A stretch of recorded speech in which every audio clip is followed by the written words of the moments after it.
Hello students, today is lecture 7 of the chapter life processes. Last video lecture में हमने glucose metabolism pathway के बारे में पढ़ा था and we found out that when glucose undergoes oxidation whether partial और complete then it में form different products right. So हमने एरोबिक एंड एनारोबिक रेस्पिरेशन के बारे में पढ़ा था एंड आपने देखा था कि एरोबिक रेस्पिरेशन में carbon dioxide and water molecules are released while अगर एनारोबिक रेस्पिरेशन हो रही है इन केस ऑफ यीस्ट जिसको हम कहते हैं fermentation. So if fermentation in yeast takes place then ethanol and carbon dioxide release होते हैं and if anaerobic respiration is taking place in muscle cells then lactic acid is produced. So आपने जितने भी देखे हैं ये पाथवे पायरुवेट से different products जो बनते हैं इन सब में एनर्जी इज रिलीज्ड राइट. तो आज का वीडियो लेक्चर देखने से पहले आई वुड सजेस्ट कि आप ग्लूकोज मेटाबॉलिज्म पाथवे एक बार ज़रूर पढ़ लें जिससे कि आपको स्टार्टिंग का वीडियो लेक्चर आज समझ में आ जाए. So will be studying about ATP here. Okay. ATP is also called as energy currency of the cell and the full form of this term is adenosine triphosphate. Phosphate you already know, PO4 3 negative is called as phosphate right. So PO4 3 negative, PO4 3 negative इसको हम बोलते हैं phosphate right. तो जिसमें भी 3 phosphate होंगे तो उसको हम ट्राईफॉस्फेट कहते हैं. So this is the reason adenosine triphosphate which contains 3 phosphate groups. So we are going to study about the formation of ATP. आपने देखा था कि जब भी ग्लूकोज मेटाबॉलिज्म पाथवे के कोई सा भी पाथवे अगर वो फॉलो करे, चाहे वो एनारोबिक रेस्पिरेशन फॉलो करे चाहे aerobic respiration, in all the 3 cases energy is being released. So वो एनर्जी जो रिलीज़ हुई है during glucose metabolism pathway that energy is utilised in the formation of ATP. So you can see here that the energy released during respiration is used to synthesize ATP from ADP as follows. ADP means what? Adenosine diphosphate. तो जिसमें 2 phosphate group होते हैं उसको हम diphosphate कहते हैं and जिसमें 3 होते हैं उसको हम ट्राईफॉस्फेट कहते हैं. सो व्हेन ADP जब फॉस्फेट के साथ कंबाइन करेगा एंड ये कब कंबाइन करेगा? When the energy that was release during respiration is absorb. तो ADP and phosphate group energy की प्रेजेंस में these will get converted to form ATP and when the ATP is form after that ये ATP break down होगा या split कह सकते हैं हम. ATP स्प्लिट होगा एंड उससे अगेन एनर्जी रिलीज होगी and that energy is utilized to carry out different metabolic activities. So but we are going to study under breakdown of ATP that in the presence of water ATP breaks down into ADP and inorganic phosphate to release energy which is used to carry out other metabolic activities. And because these metabolic activities absorb energy इसलिए हम इन metabolic activities को कहते हैं कि ये endothermic होती हैं nature में.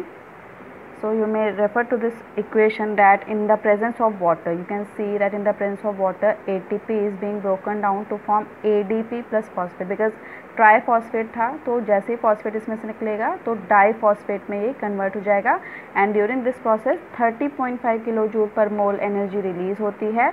This energy is required to carry out different metabolic activities and अभी आपको बताया बिकॉज ये एनर्जी एब्जॉर्ब हो रही है to carry out the metabolic activities इसलिए ये सारी मेटाबॉलिक एक्टिविटीज़ जिसमें ATP इज़ यूटिलाइज्ड उनको हम बोलते हैं that those are endothermic in nature. So we'll now study about activity 6.4, the aim of which is to demonstrate that carbon dioxide is exhaled during breathing. Right. तो इसका meaning क्या है? जब भी हम ब्रीदिंग करते हैं एंड वी एक्सेल मतलब जब सांस बाहर छोड़ते हैं उसको एक्सेल कहते हैं हम. सो जब भी एक्सेलेशन होता है उस टाइम पे carbon dioxide gas is release. और ये आपको काफ़ी टाइम से पता होगा दैट हम इनहेल करते हैं oxygen while we exhale carbon dioxide. So in this activity we are going to demonstrate that carbon dioxide is exhaled during breathing and how. So you may refer to this diagram. इसमें हमने 2 test tubes ली हैं, test tube A and test tube B. Test tube B, दोनों में ही हमने lime water लिया है। Then test tube ए में with the help of syringe और पिचकारी हम एयर इसमें ब्लो करते हैं, ठीक है। So with the help of piston, यहाँ पे जो होता है this is what we call piston, तो पिस्टन की हेल्प से हम लाइम वाटर में एयर पास करेंगे। While in test tube B you will see कि हम यहाँ पे माउथ के through we will blow air in the lime water, right. So दोनों में ही हम एयर ब्लो कर रहे हैं, this is the normal air and this is the exhaled air. Exhaled मतलब जो भी हम सांस बाहर छोड़ते हैं उसको हम कहते हैं वो एक्सहेल्ड एयर होती है। सो थ्रू माउथ हम माउथ से लाइम वाटर में एक्सहेल्ड एयर पास करेंगे। So you will observe that test tube B में that lime water will turn milky immediately, right. क्यों? क्योंकि हमारे जो exhaled air that is rich in carbon dioxide, and आपको पता है केमिस्ट्री में पढ़ा था आपने चैप्टर 1 में that when carbon dioxide and lime water react together they form a white precipitate of calcium carbonate. So because of the formation of calcium carbonate the lime water will turn milky immediately because that is highly rich in carbon dioxide, while syringe में normal air है, so it takes much more time to turn lime water milky. Okay, so the reason is written here that air contains less amount of carbon dioxide, इसलिए test tube A में it will take much more time to turn lime water milky, जबकि जो exhaled air है it contains much more amount of carbon dioxide.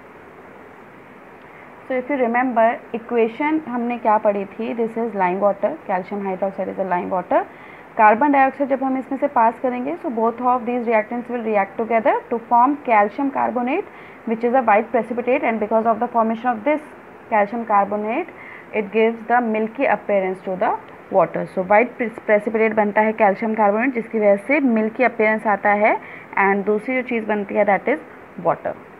Alright, okay, next activity is activity 6.5 and इसका aim है to demonstrate that carbon dioxide is release during fermentation. So आपको glucose metabolism pathway अगर याद है उसमें the very first process that we studied about was the fermentation in case of yeast। तो आपको अगर उसके प्रोडक्ट्स याद हैं, the products of fermentation are ethanol and carbon dioxide, right. So carbon dioxide is also one of the products formed in fermentation. So again हम carbon dioxide का presence का कैसे पता लगाते हैं, you have already studied about the confirmatory test of carbon dioxide. So for that we take lime water. So if you want to demonstrate that carbon dioxide is released during fermentation, this is how the setup will be formed. So we will take a test tube, and in this test tube we will take either fruit juice and yeast और sugar syrup and yeast, ठीक है। तो आप या तो ये वाला combination लीजिए या फिर ये वाला कॉम्बिनेशन, एंड फ्रूट जूस हो चाहे sugar, both of these are rich in carbohydrates. So carbohydrate का फर्मेंटेशन होगा with help of yeast, right. So अभी अभी हमने देखा था कि कार्बन डाइऑक्साइड इज रिलीज, तो क्योंकि carbon dioxide is a gas so it will rise upwards and यहाँ से बेंट ग्लास ट्यूब से पास होके ये लाइम वाटर में आएगा इस बीकर में जिसमें कि लाइम वाटर है। सो बिकॉज कार्बन डाइऑक्साइड यहाँ से अगर रिएक्ट होगी लाइम वाटर से, again it will show the same reaction and it will turn lime water milky. So the observation of this activity is that the lime water turns milky over a period of time. So fermentation is a slow process. ऐसा नहीं है कि आपको immediately दिखेगा lime water milky होते हुए. So depending on the speed of the fermentation, it will turn lime water milky. So you may note down the reason that fermentation of sugar or carbohydrates by yeast results in the formation of ethanol and carbon dioxide. The latter means this carbon dioxide, this being a gas, rises upwards and reacts with lime water to turn it milky. Okay, so both of these activities are related to the confirming carbon dioxide. 6.4 activity में हमने पढ़ा था कि exhaled air is rich in carbon dioxide, while this activity 6.5 is to demonstrate that the carbon dioxide is released during fermentation. Okay, all of you already know कि हमें इस chapter में 4 topics पढ़ने हैं, nutrition, respiration, transportation and excretion. जैसे हमने nutrition में पढ़ा था first in case of plants, nutrition plants पढ़ा था, एंड देन हमने न्यूट्रिशन इन ह्यूमंस पढ़ा था। जस्ट लाइक दैट रेस्पिरेशन को भी पहले हमें प्लांट्स में पढ़ना है एंड देन हम ह्यूमंस के बारे में पढ़ेंगे। एडिशनली हमें इसमें फिशेस के बारे में पढ़ना है। So let's first start with respiration in plants. Okay, तो रेस्पिरेशन इन प्लांट्स में हम देखेंगे that plants respire throughout day and night. Generally students have this idea that photosynthesis अगर डे टाइम पे हो रहा है तो नाइट टाइम में प्लांट्स में रेस्पिरेशन होता होगा, but it is not the case. Plants respire through out day and night. उसमें ऐसा कोई टाइम फिक्स नहीं है कि बस इसी टाइम वो रेस्पायर करेंगे। सो प्लीज़ रिमेंबर इट कि डे एंड नाइट दोनों ही टाइम पे प्लांट्स में रेस्पिरेशन होता है। एंड यू नो रेस्पिरेशन चाहे प्लांट्स में हो चाहे एनिमल्स में, हमेशा उसमें जो प्रोडक्ट है that is carbon dioxide.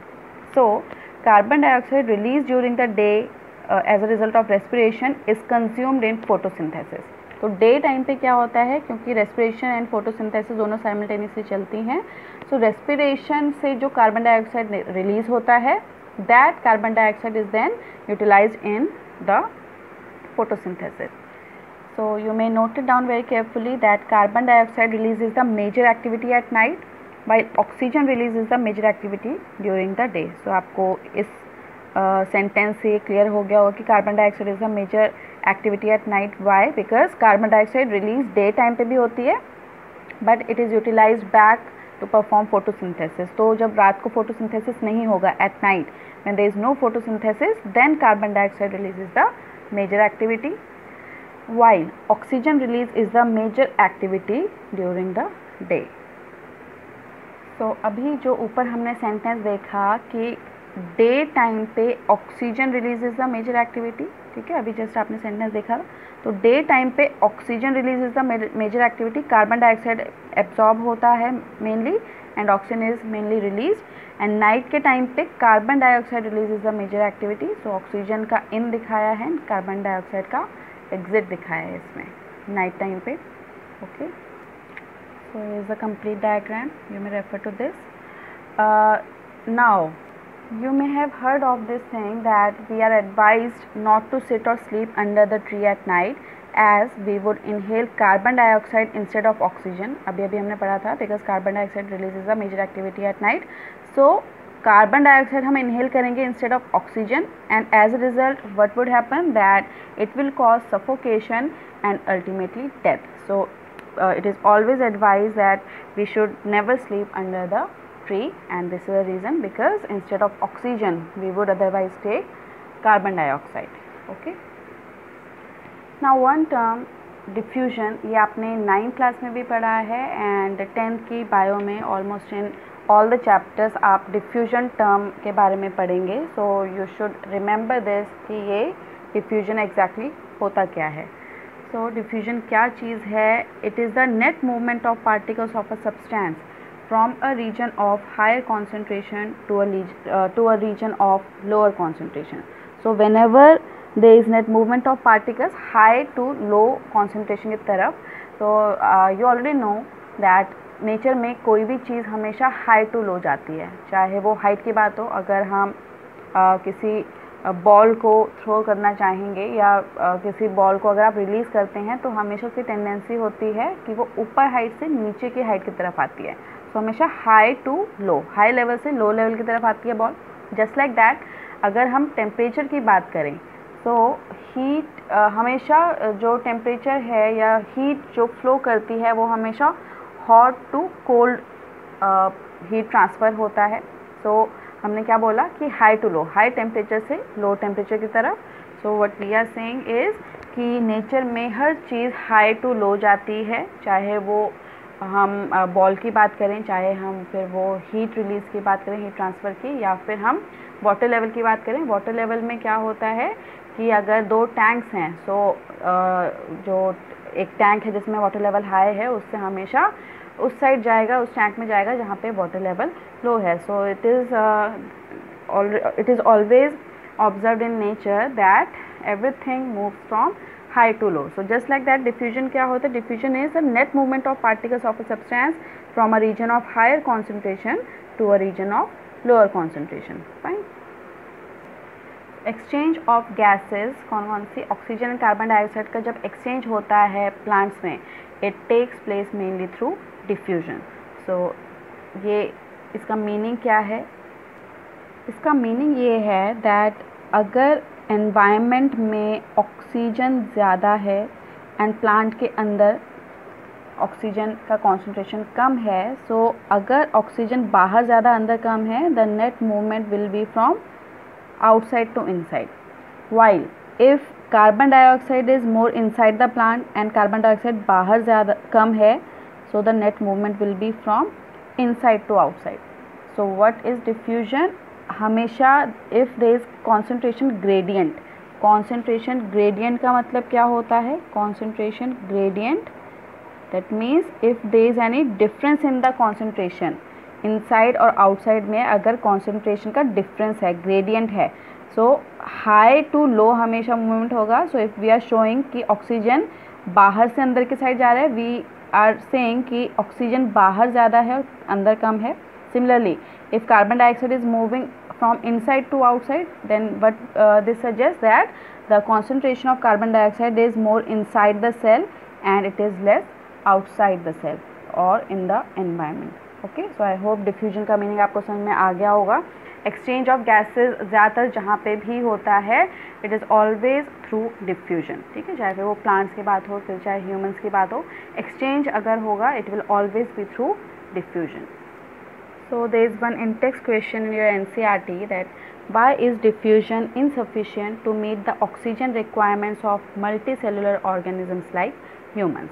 So हमने बोला कि exchange of gases कहीं पे भी होगा, चाहे वो humans हों चाहे वो plants हों, exchange हमेशा diffusion के through होता है. but ये diffusion पूरी के पूरे organism में sufficient नहीं होता. So this is what is the meaning of this question कि diffusion होता है बट वो इनसफिशेंट होता है ऑक्सीजन रिक्वायरमेंट को फुलफिल करने में in multicellular organisms like humans. So what is the reason behind this? So the answer to this question is that because all the cells are not in direct contact with each other and also with the environment in multicellular organisms, right. तो अगर कभी भी कोई unicellular organism है या single cell है, वो हमेशा अपने एनवायरनमेंट के डायरेक्ट कांटेक्ट में होता है. For example if we have amoeba, तो अपने एनवायरनमेंट के डायरेक्ट कांटेक्ट में है ये, राइट. सो ऑक्सीजन या कार्बन डाइऑक्साइड का जो एक्सचेंज है उसके लिए diffusion is sufficient. So single cell हो या फिर यूनिसेलुलर ऑर्गेनिज्म हम बोल सकते हैं, उसमें diffusion is sufficient to meet the oxygen requirements. But humans में you already know that humans just like other complex multicellular organisms, we are made up of numerous different cells and ये बहुत सारे cells जो होते हैं हमारी body में, ये आपस में तो डायरेक्ट कांटेक्ट में नहीं होते एंड ना ही with the environment. So what do we say is that कि diffusion being a slow process cannot cover large distances between the gas exchange surface and the sites where oxygen is required. Okay, so what we said is that कि lungs और blood के बीच में जब भी oxygen and carbon dioxide का exchange होता है, that is because of the diffusion. But एक बार ऑक्सीजन ब्लड में आ गया तो उसके बाद जब उसका ट्रांसपोर्टेशन करना है ब्लड से डिफरेंट ऑर्गन्स में, तो उसके लिए diffusion is insufficient. So reason आपको समझ में आ गया होगा कि because the cells are not in direct contact with their environment and also not with each other. So this is the reason कि डायरेक्ट कॉन्टैक्ट में अगर नहीं होते हैं तो डिफ्यूजन इतना स्लो प्रोसेस है जिसकी वजह से वो लार्ज डिस्टेंस को कवर नहीं कर पाता. It is also interesting to note here that if diffusion were to move oxygen in our body, it would take 3 years for a molecule of oxygen to get to our toes from lungs. So इसका meaning क्या है कि अगर only diffusion की वजह से ही oxygen का transportation होता हमारी बॉडी में, तो उसको 3 years लग जाते लंग्स से हमारे टोस तक पहुंचने में.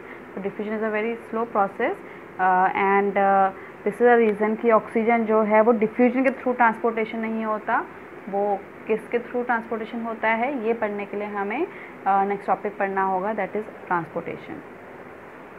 And the last topic of today's lecture is respiration in fishes.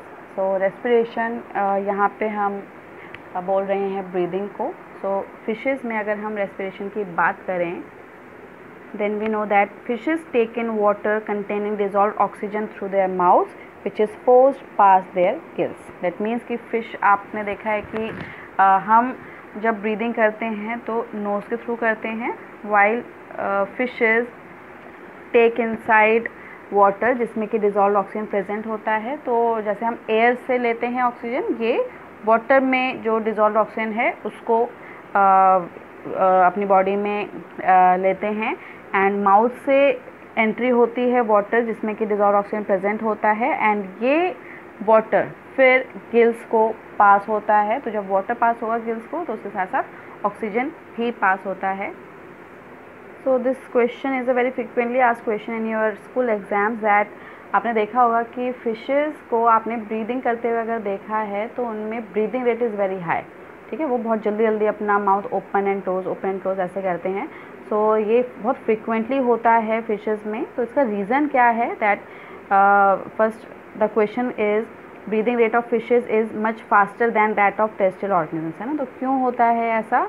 The reason for this is that the amount of dissolved oxygen is fairly low as compared to the amount of oxygen present in air. ठीक है, तो oxygen में जो air है वो almost 20 times ज़्यादा होती है as compare to the oxygen present in water.